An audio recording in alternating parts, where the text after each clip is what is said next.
Chapter 4. Blessing of the Energy Centers. We've been talking a lot about light and information, or energy and consciousness. Now it's time to go a little deeper into those concepts to help explain how the next meditation works. As you already understand, everything in our known universe is made up of, or emits either light and information, or energy and consciousness, which are other ways of describing electromagnetic energy. In fact, these elements are so intimately combined that it's impossible to separate them. Look around you.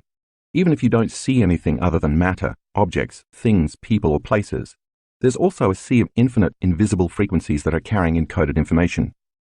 That means not only that your body is made up of light and information, of energy and consciousness, but also that you, as a conscious being with a body, are made of gravitationally organized light packed with information that is continuously sending and receiving various frequencies, all carrying different signals, just like a radio or a cell phone.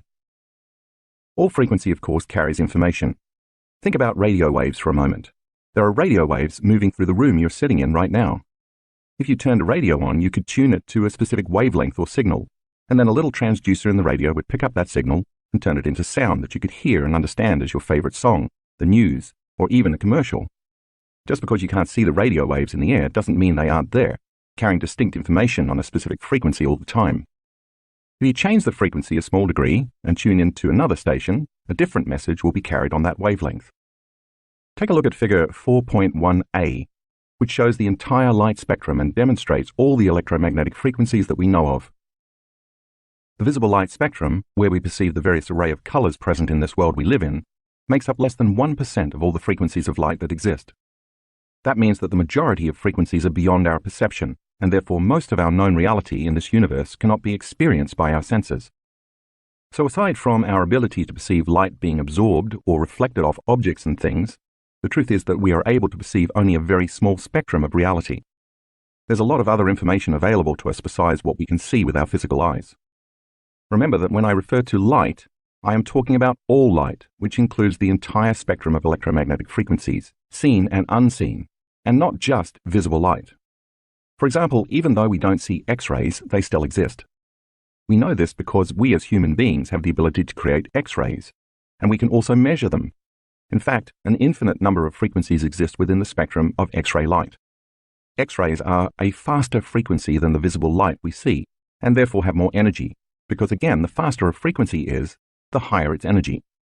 Matter by itself is the densest of frequencies because it's the slowest and the most condensed form of light and information. Take a look at figure 4.1b. Move your eyes along the horizontal line running through the waves, hills, and valleys, starting at the letter A, and then moving to B, and then to C. Each time you arrive at the next letter, you have just traveled a full cycle, which is referred to as a wavelength. So the distance between letters A and B is one wavelength. The frequency of a wave refers to the number of wavelengths or cycles produced in 1 second, which is measured in hertz. Therefore, the faster the frequency of a wave, the shorter its wavelength. The converse is also true. The slower the frequency, the longer the wavelength. Figure 4.1c. For example, light in the infrared frequency band has a slower frequency than light in the ultraviolet light frequency band, so the wavelengths for infrared light are longer, and the wavelengths for ultraviolet light are shorter. Here's another example, this time from within the visible light spectrum. The color red has a slower frequency, 450 cycles per second, than the color blue, about 650 cycles per second.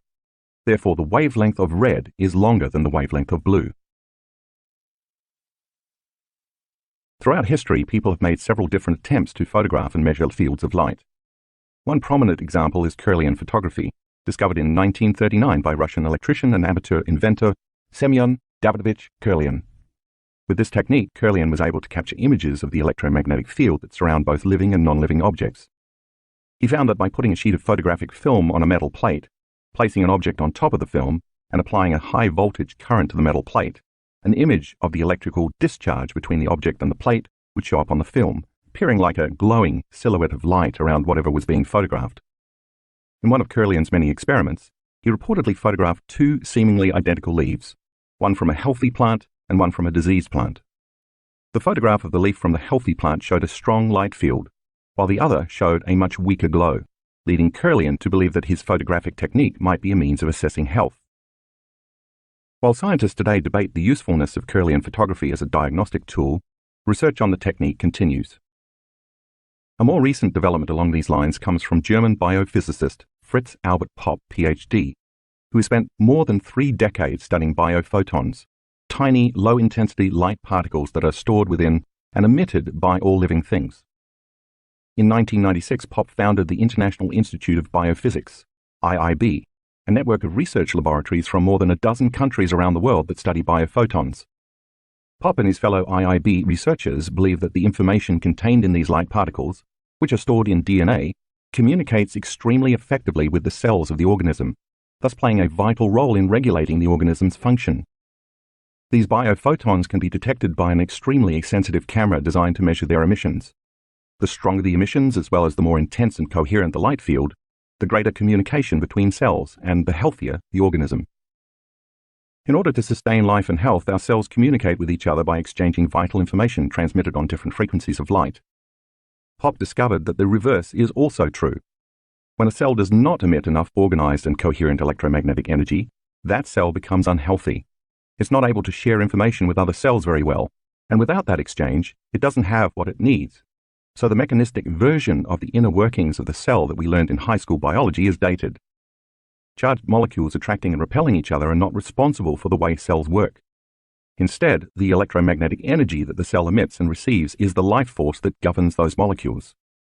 That's a vitalistic view that supports the truth of who we are. What all this means, in effect, is that we are quite literally beings of light, each radiating a very vital life force and expressing an actual light field around our bodies. The totality of each cell expressing and contributing to a vital field of light that carries a message. It would be safe to say, then, that the more we define reality with our senses and live our lives as materialists, focusing primarily on the physical, and therefore the more we turn on the stress response, the more we may be missing out on valuable information. That's because the more we keep narrowing our focus on the matter, objects, things, people, and places in our outer world, the less able we are to sense those other frequencies that aren't visible to the naked eye. And if we are unaware of them, they do not exist to us. As you have already read, and I hope begun to experience yourself with the meditation in the previous chapter, it's possible for you to tune in to certain frequencies around you, just like you can tune a radio dial to 107.3.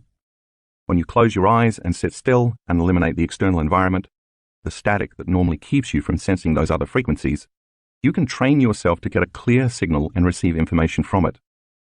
When you do this repeatedly, you tune into a new level of light and information that you can use to influence or affect matter. And when you do that, your body experiences syntropy, enhanced order, instead of entropy, disorder, physical breakdown, and chaos. Once you can quiet down your analytical, thinking mind and more readily tune into this more orderly information, your body automatically responds by processing this new stream of consciousness and energy, thereby becoming more efficient, coherent, and healthy. Convergent and divergent focus. At the beginning of the meditation in the last chapter, I asked you to rest your attention in different parts of your body, as well as in this space around different parts of it. Now I want to dive deeper into why I ask you to do that in almost all my meditations. When you practice this, you sharpen your ability to master 2 different ways your brain can focus using convergent focus and divergent focus. Convergent focus is a single-minded or narrow focus on an object, anything having matter. That's the kind of focus you're displaying in my meditations when you rest your attention on a specific place in your body. It's the same kind of focus you use when you pay attention to objects in your environment. Typically, when you go to pick up a glass, call or text somebody, or tie your shoe, you use narrow focus. The majority of the time that you're in narrow focus, you're focusing on objects or things, matter, and people or places in the outer world, mostly things that have 3 dimensions. Remember our previous discussion about living in survival mode with the hormones of stress continually pumping through our bodies, helping us stay at the ready to fight or flee? When we're in that state, we narrow our focus even further because paying very close attention to the external physical world becomes very important.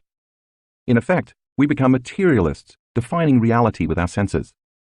The different compartments of the brain that normally work in community then begin to subdivide, no longer communicating effectively with each other, and no longer working together seamlessly in a state of coherence, orderliness. Now they're in an incoherent state, sending incoherent messages down the spinal cord to various parts of the body. We've seen this over and over again when we do the brain scans to measure brainwaves. As I've said before, when your brain is incoherent, you are incoherent. And when your brain is not working right, you are not working right. It's as though instead of playing a beautiful symphony, your brain and body are producing a cacophony. And because of this unbalanced, incoherent state, you are left trying to control or force outcomes in your life. You try to predict a future that's based on the past, and you do that in part by paying more attention to your outer world of objects and things than to your inner world of thoughts and feelings.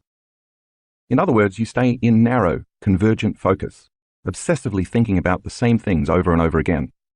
That's what stress does. It influences you to obsess about your problems so you can be prepared for the future worst-case scenario based on your past memories. Being prepared for the worst outcome gives you a better chance of survival because no matter what happens, you are prepared for it. However, when you change your attention from using this narrow focus to adopting a more open and broad focus, as you will do in this meditation, you can become aware of the space and so the light and energy around your body in space. This is called a divergent focus. You go from focusing on something to focusing on no thing, on the wave, energy, instead of the particle, matter. Reality is both the particle and the wave. It's both matter and energy. So when you practice using narrow focus to rest your attention in different parts of the body, acknowledging the particle, and then you open your focus so that you sense the space around these parts of your body in space, acknowledging the wave, your brain changes into a more coherent, balanced state. Entering the subconscious mind. In the 1970s, Les Femi, PhD, director of the Princeton Biofeedback Center in Princeton, New Jersey, discovered how this shift in attention from narrow to open focus changes brainwaves. Femi, a pioneer in attention and biofeedback, was trying to find a method for teaching people how to move their brainwaves from beta, conscious thought, to alpha, relaxed and creative. The most effective way to make the shift, he discovered, was by directing people to become aware of space or nothingness, adopting what he called open focus. The Buddhist tradition has been using this method of meditation for thousands of years. As you open your focus and sense information instead of matter, your brainwaves slow down from beta to alpha. This makes sense because when you are sensing and feeling, you are not thinking. As your thinking brain, the neocortex, slows down, you are able to get beyond the analytical mind, also called the critical mind, which separates the conscious mind from the subconscious mind. See figure 4.2. Now you're able to move into the seat of your body's operating system, the autonomic nervous system, which you read about in the previous chapter, and now your brain can work in a more holistic fashion. As you do the blessing of the energy centers meditation I will teach you later on in this chapter, you'll place your attention in each of your body's energy centers, also referred to as chakras, meaning wheels, in ancient East Indian Vedic texts, and then you'll open your focus. Because where you place your attention is where you place your energy, as you place your attention in each center and your energy moves to it, each one of these individual centers begins to become activated. It's no mystery that if you have a sexual fantasy in your mind and brain, for example, as energy moves into that center of your body, it's going to become activated in a very specific way, and when it does, organs, tissues, chemicals, hormones, and nervous tissue are all going to respond. If you're hungry and you're thinking about what you're going to eat, it's no coincidence that your digestive juices turn on. You salivate and your body prepares for the experience of eating dinner because energy is activating that area. If you're thinking about telling your boss off or arguing with your daughter, you secrete adrenaline ahead of the actual confrontation.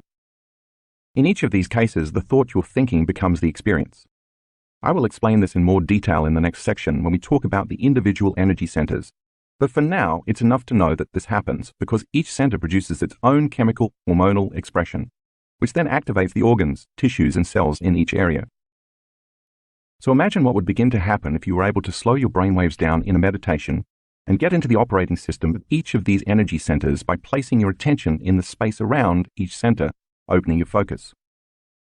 Each of these centers would then become more orderly and more coherent, which would signal neurons to create a new level of mind and activate the organs, tissues, and cells of that region, producing each center's own hormones and chemical messengers.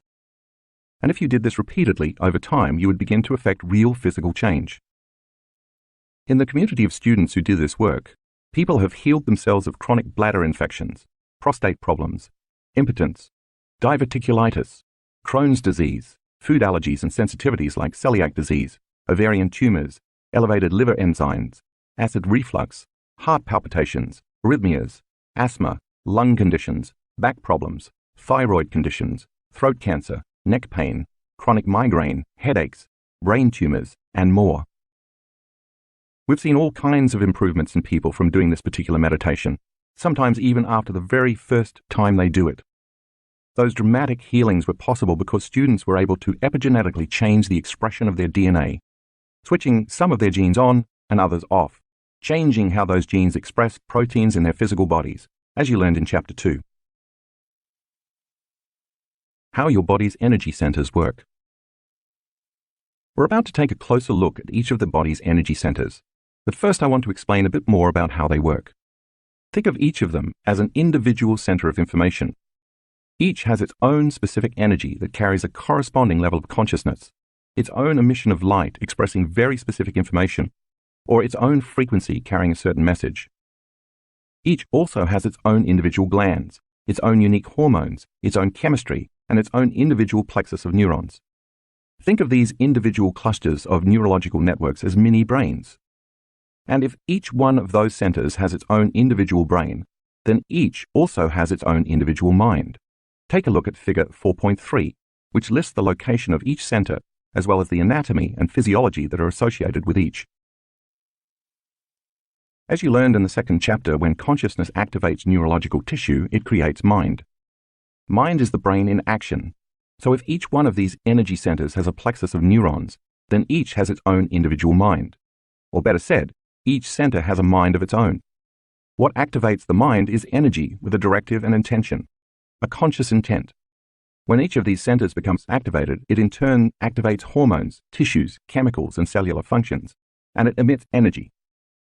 For example, when your first center, the seat of your reproductive glands, is activated with energy, its mind has a very specific agenda and intention. When you as a conscious being have a thought or a fantasy, that's consciousness, by the way, acting on neurological tissue. The next thing you know, your body is physiologically changing, and therefore so is your energy. Your body secretes chemicals and hormones from those corresponding glands to emotionally prepare you for intercourse. You have more energy in that center now, and it's releasing its own specific frequency carrying an intentional message. That energy carrying the conscious intention is activating that reproductive center, and the mind in the brain is influencing the mind in the body at the level of its individual nerve plexus. This mind located in that specific area of the body, through this mini-brain, operates on the subconscious level through the autonomic nervous system. It's beyond your conscious control. We could say that the body is now following the mind as the mini-brain in that energy center activates the related glands, which in turn activate corresponding hormones that signal the appropriate chemicals to change the body's emotional state and physiology. And then you are emitting a very clear energy carrying a specific directive out of that center. We have all felt that kind of energy from a very sexual person. Once the energy is moving through that neurological tissue or plexus of neurons, it creates mind at that level. So when it's activated, that center has a mind of its own. The second center also has its own mind. And when we activate its mini-brain, and thus its mind, we trust our gut. And the same sequence of events happens in this center as we just saw in the first energy center, but with different corresponding neurocircuitry, hormones, chemicals, emotions, energy, and information. In fact, this area has been called the second brain because of the hundreds of millions of neurons and neural connections here, more than exist in either the spinal cord or in the peripheral nervous system. In fact, 95% of the feel-good hormone serotonin in your body is found not in your brain, but in your bowels. So trusting our gut literally means trusting our instincts. It's almost as if our body and this center's brain can override our analytical, rational thinking brain and mind. How about your heart center? What happens when you lead with your heart? Like the first two centers, this fourth center, located in the middle of the chest, has its own frequency, its own hormones, its own chemicals, its own emotions, and its own mini-brain that draws from a field of energy and information that surrounds it. And when you lead with your heart, you tend to be more caring, kind, inspired, selfless, compassionate, giving, grateful, trusting, and patient. When this mini-brain gets that information, it sends instructions and messages to the organs and tissues that are located in that part of the body, and you emit loving energy from this specific center of information. Now let's look at each of these energy centers in more detail. Some of the centers will overlap a bit in function, but for the most part, if you know even just a little about the body, they are pretty self-explanatory. You can review Figure 4.3 again if you need to. Getting better acquainted with the energy centers. The first energy center governs the region of your sex organs, including your perineum, your pelvic floor, the glands that are connected to your vagina or penis, your prostate if you're a man, your bladder, your lower bowel, and your anus. This energy center has to do with reproduction and procreation, elimination, sexuality, and sexual identity. The hormones estrogen and progesterone in women and testosterone in men are correlated with this center. This energy center is also associated with the inferior mesenteric nerve plexus. A tremendous amount of creative energy exists in this first center. Think about the amount of energy used to make life and create a baby. When this center is in balance, your creative energy flows easily, and you are also grounded in your sexual identity. The second energy center is behind and slightly below your navel. It governs the ovaries, uterus, colon, pancreas, and lower back. It has to do with consumption, digestion, elimination, and the breaking down of food into energy, including digestive enzymes and juices, as well as the enzymes and hormones that balance your blood sugar levels. This center is also connected to the superior mesenteric nerve plexus. This energy center is also related to social networks and structures, relationships, support systems, family, cultures, and interpersonal relationships. Think about it as the center for holding on or letting go, consuming or eliminating. When this center is in balance, you feel safe and secure both in your environment and in the world. The third energy center is located in the pit of your gut. It governs the stomach, small intestine, spleen, liver, gallbladder, adrenal glands, and kidneys. The associated hormones include adrenaline and cortisol, the kidney hormones, and chemicals like renin and angiotensin, erythropoietin, and all the liver enzymes, as well as the stomach enzymes like pepsin, trypsin, chymotrypsin, and hydrochloric acid. This energy center is also related to the solar plexus, which is also called the celiac plexus. This center is associated with our will, power, self-importance, control, drive, aggression, and dominance. It is the center of competitive action and of personal power, self-esteem, and directed intention. When the third center is in balance, you use your will and your drive to overcome your environment and the conditions in your life. Unlike the second center, this center becomes naturally activated when you perceive that your environment is not safe or is unpredictable, so you must protect and take care of your tribe and yourself. The third center is also active when you want something, and you need to use your body to get it. The fourth energy center is located in the space behind your breastbone. It governs the heart, lungs, and thymus gland, the body's main immunity gland known as the fountain of youth. The hormones associated with this center include growth hormone and oxytocin, as well as a cascade of 1,400 different chemicals that stimulate the immune system's health via the thymus gland, responsible for growth, repair, and regeneration of the body. The nerve plexus this center governs is the heart plexus. The first three centers are all about survival and reflect our animal nature or our humanity. But in this fourth energy center, we are moving from being selfish to being selfless. This center is associated with the emotions of love and caring, nurturing, compassion, gratitude, thankfulness, appreciation, kindness, inspiration, selflessness, wholeness, and trust. It is where our divinity originates. It is the seat of the soul. When the fourth center is in balance, we care about others and we want to work in cooperation for the greatest good of the community. We feel a genuine love for life. We feel whole and we are satisfied with who we are. The fifth energy center is located in the center of your throat.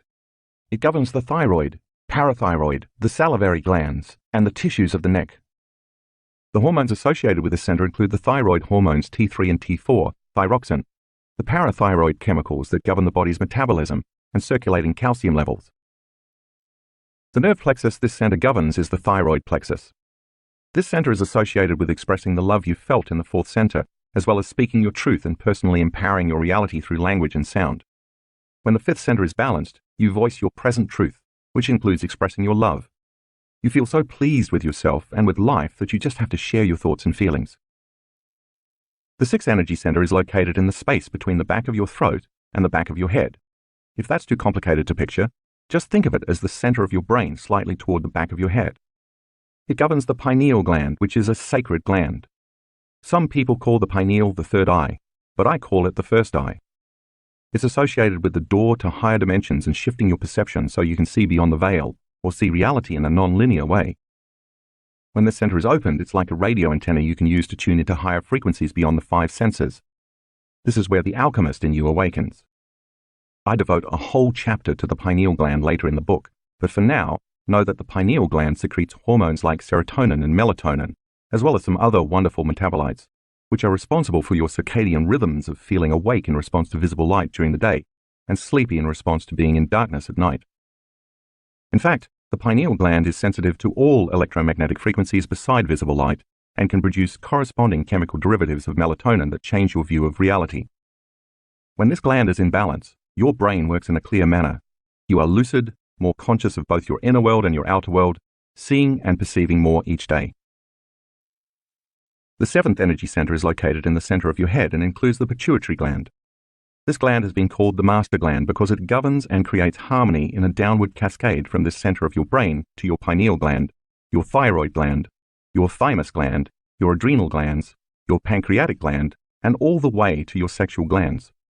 This is the center of the body where you experience your greatest expression of divinity. This is where your divinity, your highest level of consciousness, originates. When this gland is in balance, you are in harmony with all things. The eighth energy center is located about 16 inches, 40 centimeters above the head, so it is the only energy center that is not associated with an area of the physical body. The Egyptians called it the Ka. It represents your connection to the cosmos, to the universe, to the whole. When this center becomes activated, you feel worthy to receive, and that opens you up to insights, epiphanies, deep understandings, and creative downloads of frequency and information that come into your physical body and brain not from memories stored in your nervous system, but from the cosmos, the universe, the unified field, or whatever you want to call that power that is greater than our individual selves. We access the data and memory of the quantum field through this center. Evolving our energy. Now that I have described each of these energy centers in detail, let's take a more dynamic look at how they can work. Certainly, our bodies are designed to use energy in each of the centers, as I have outlined. But what happens when we do more with our energy than just survive? What happens when instead of releasing all our energy outward, to procreate, to digest food, to run from danger, and so on, we begin to consistently evolve some of that energy upward from one center to the next, increasing its frequency as it ascends? Here's what that would look like. We start out by channeling our creative energy from the first center. When we feel safe and secure enough to create, that creative energy evolves, ascending and flowing into the second center. When we have to master some limitation or overcome some condition in our environment, we're able to put the creative energy to good use, and then it will flow to the third center, the seat of our will and power. When we successfully transcend the adversity in our life, which has challenged us to grow and overcome, we have the opportunity to feel more whole, more free, and more satisfied, and we're then able to feel genuine love for self and others, as the energy flows through and activates the fourth center. When that happens, we then want to express our present truth, what we've learned or the love or wholeness we feel, and that allows the energy to then move through and turn on our fifth center. After this, when the evolution of energy activates the sixth center, dormant areas of the brain open so that the veil of illusion is lifted, and we perceive a broader spectrum of reality than we ever saw before. We then begin to feel enlightened. The body moves more into harmony and balance, and our external environment, including the natural world surrounding us, also moves into more harmony and balance as the energy ascends in activating the seventh center. Once we feel that enlightened energy, we begin to truly feel worthy, and the energy can finally rise to activate the eighth center, where we receive the fruits of our efforts, visions, dreams, insights, manifestations, and knowingness that come not from anywhere within our minds and bodies as memories, but from a greater power in and around us. This continuous flow of evolving energy from our first center to our eighth center is illustrated in figure 4.4a. That's the kind of personal evolution that happens when the energy flows consistently, the ideal. What all too often happens, however, is that the events of our lives and the way we react to them cause our energy to get stuck, so that it doesn't flow in this magnificent pattern I just outlined. The places in your body where the energy gets stuck are the energy centers associated with the issues you're dealing with. Figure 4.4b depicts what happens when the energy gets stuck and can't flow to the higher centers. If, for example, a person has been sexually abused or has been conditioned since childhood to think that sex is bad, their energy can stay stuck in the first center, the center associated with sexuality, and they may have problems accessing creativity.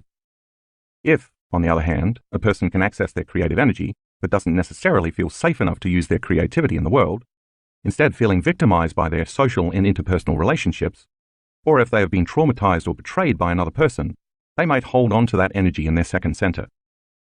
Such a person would be likely to feel excessive amounts of guilt, shame, suffering, low self-esteem, or fear.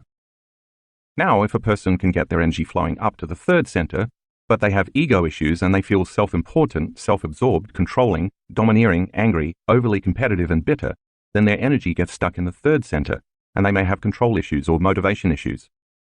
If a person cannot open their heart and feel love and trust, or if they are afraid to express love or how they truthfully feel, energy can also become frozen in the fourth and fifth centers respectively. While energy can get stuck in any of the energy centers, these first three centers are where it tends to get stuck most often. And when it's stuck, it can't evolve and flow in the seamless current described earlier, which switches on the higher energy centers where we're in love with life and want to give back. Getting that circuit flowing the way it was designed to do is the whole point of doing the blessing of the energy centers meditation. We bless each of these centers so we can get stuck energy flowing again. Drawing from our energy field. As we discussed earlier, our bodies are surrounded by invisible fields of electromagnetic energy that are always carrying a conscious intention or directive. When we activate each of the body's 7 energy centers, we could say that we are expressing energy out of these centers. Simply put, when we as conscious beings activate a specific energy in each individual center, we stimulate the associated neurological plexuses to produce a level of mind that then activates the proper glands, tissues, hormones, and chemicals in each center. Once each unique center is turned on, the body emits energy carrying specific information or intention from it.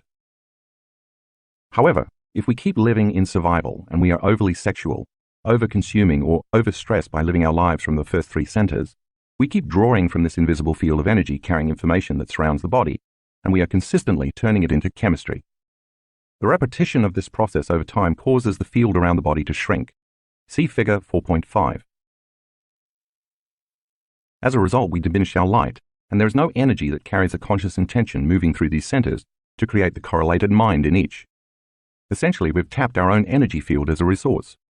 That limited level of mind with its limited amount of energy in each center will send a limited signal to the surrounding cells, tissues, organs, and systems of the body. The result can produce a weakened signal and a lower frequency of energy carrying vital information to the body. Therefore, the lowering frequency of the signals creates disease. We could say that from an energetic level, all disease is a lowering of frequency and an incoherent message. Remember how I said that the lower 3 energy centers of the body are concerned with survival, so they represent our selfish nature?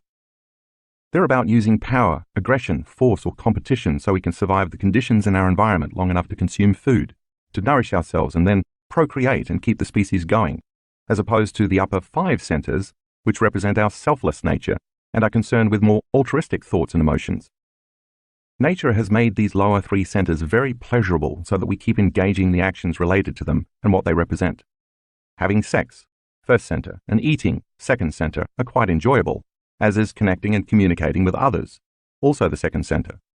Personal power, third center, can be intoxicating, including the success of overcoming obstacles, getting what we want, competing against others and winning, surviving in a particular environment, and pushing ourselves to move our bodies around.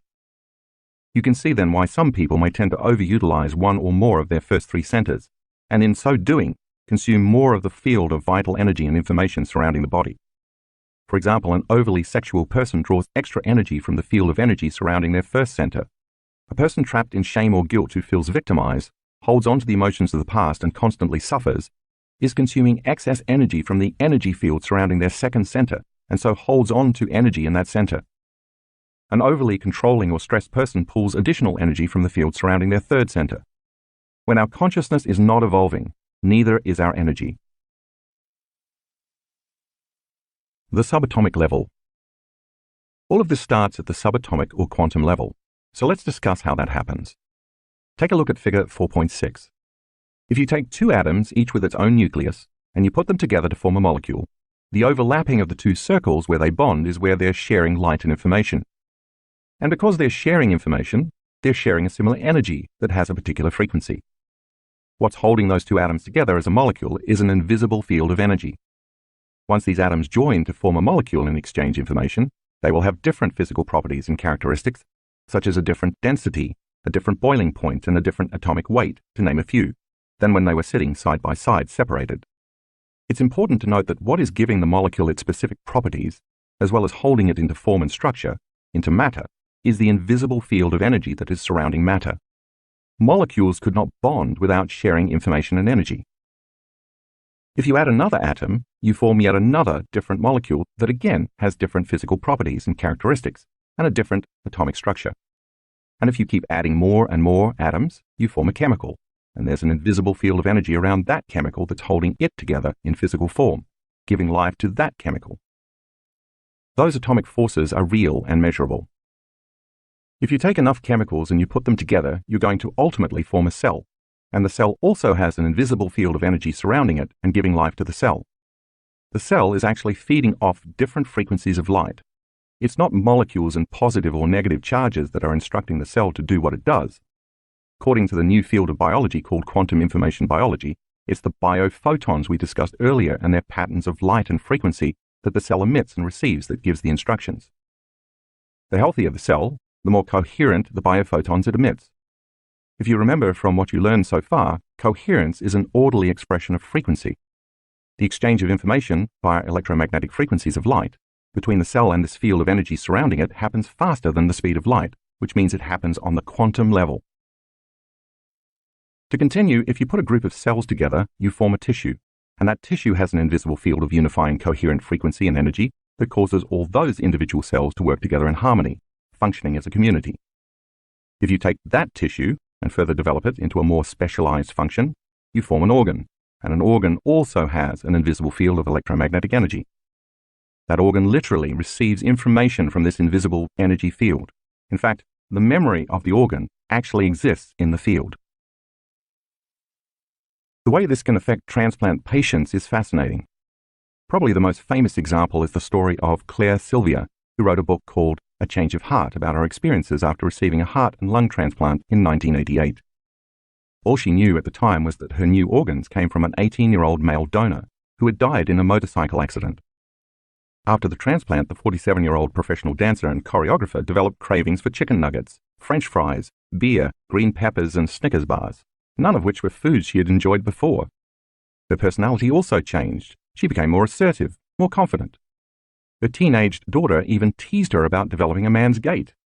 When Sylvia eventually tracked down the family of her donor, she discovered the foods she had craved after the transplant were indeed the young man's favorites.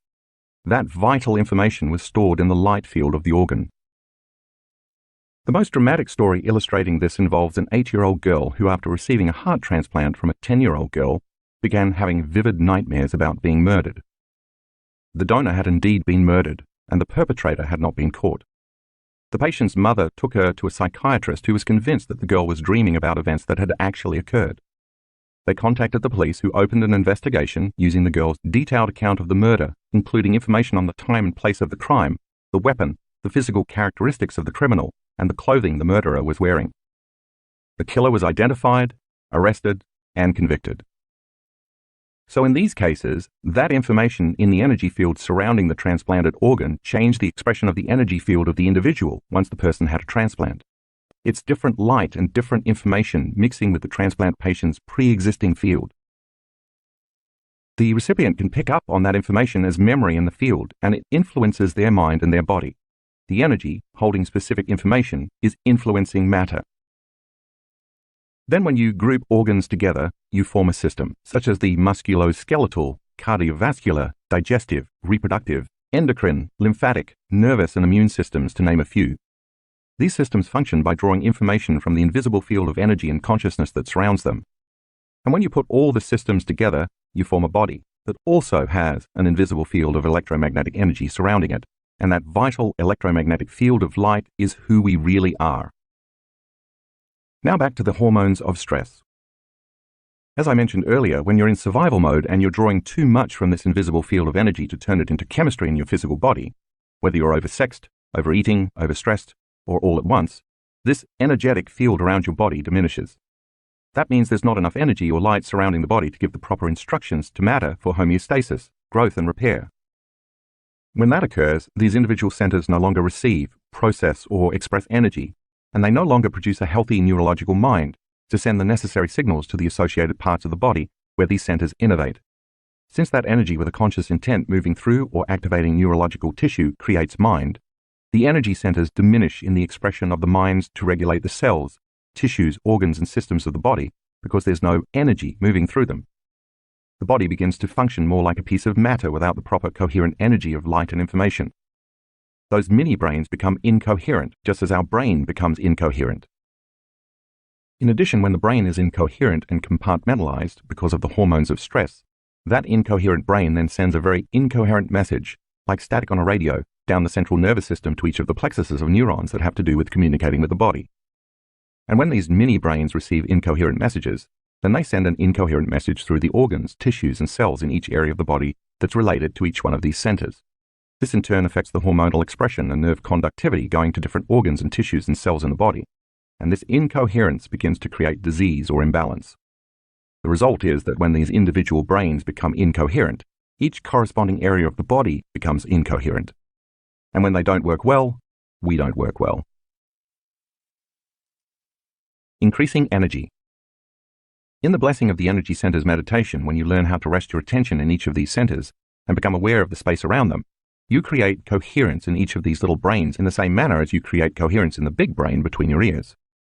And as you acknowledge the particle, matter, by resting your attention in your perineum for the first center, or in the space behind your belly button for the second center, or in the pit of your gut for the third center, or in the center of your chest for the fourth center, and so on, you're anchoring your attention in that center.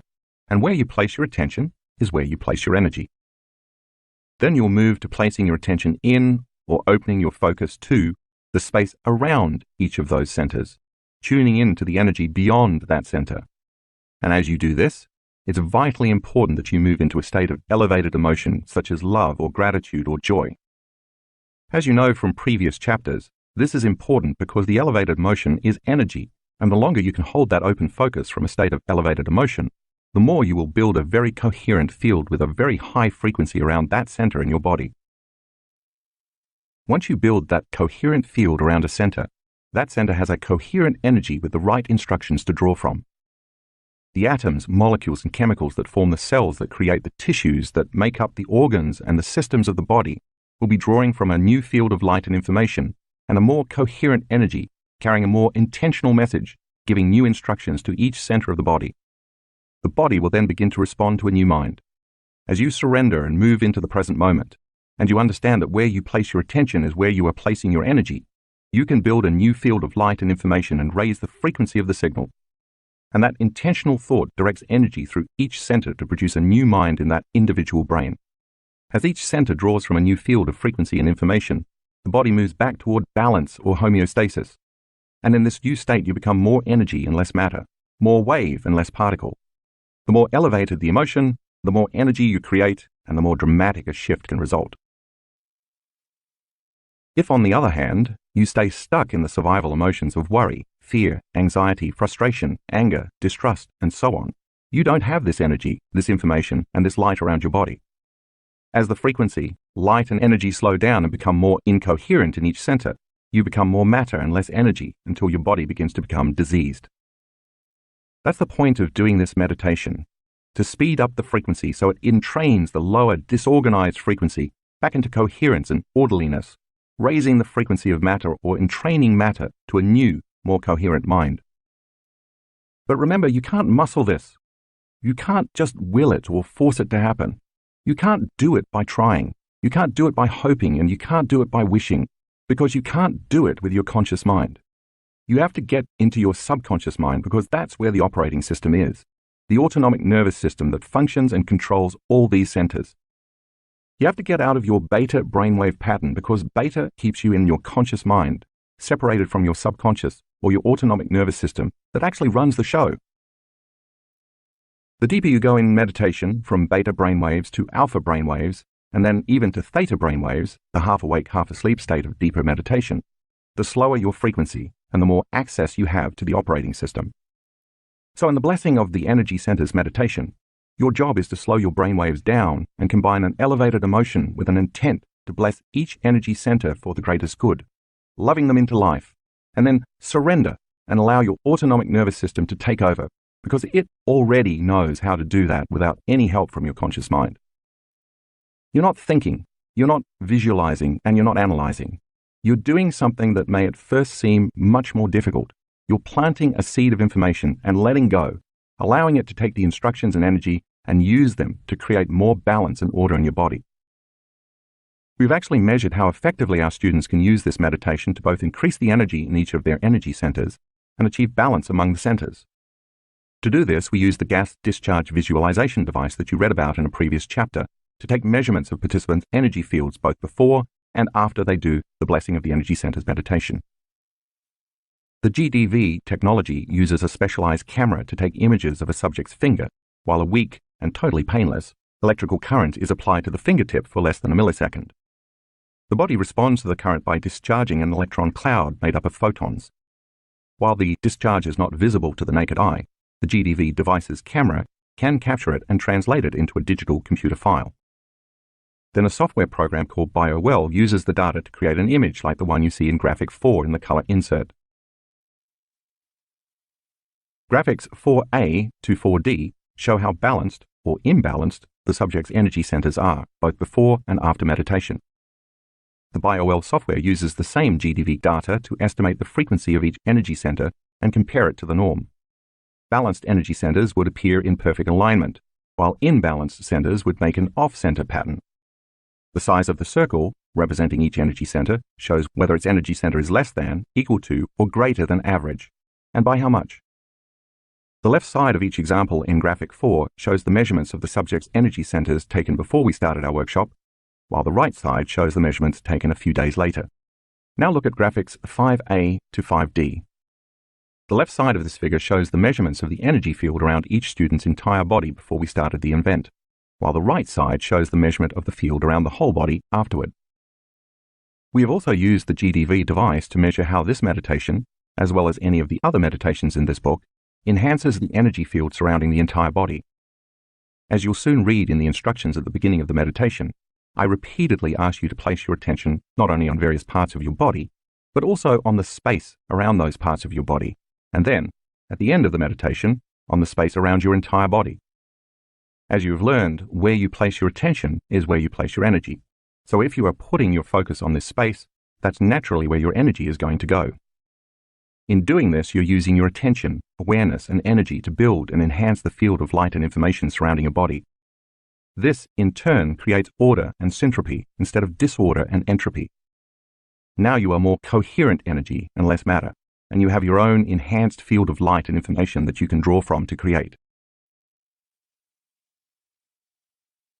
Blessing of the Energy Centers Meditation.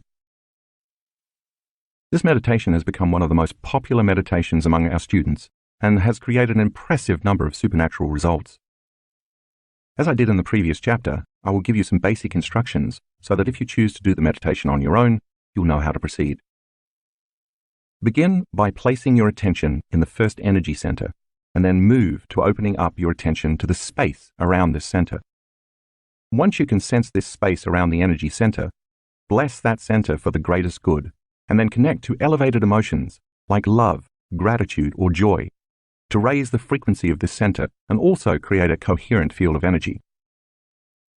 Do this for each of the 7 energy centers in the body, and when you come to the 8th center, a place about 16 inches above your head, bless this center with gratitude or appreciation or thankfulness, because gratitude is the ultimate state of receivership. This center will then begin to open the door to profound information from the quantum field. Now open your focus and place your attention on the electromagnetic energy surrounding your entire body, building a new field of energy. As your body draws from a new field of electromagnetic energy, you become more light, more energy, and less matter, and you raise your body's frequency. Remember, if you are going to create the unlimited, you have to feel unlimited. If you're going to heal in a magnificent way, you have to feel magnificent. Tap into elevated emotion and sustain it throughout the meditation. Once you've blessed each of the energy centers, lie down for at least 15 minutes. Relax, surrender, and let your autonomic nervous system take the orders and integrate all this information into your body.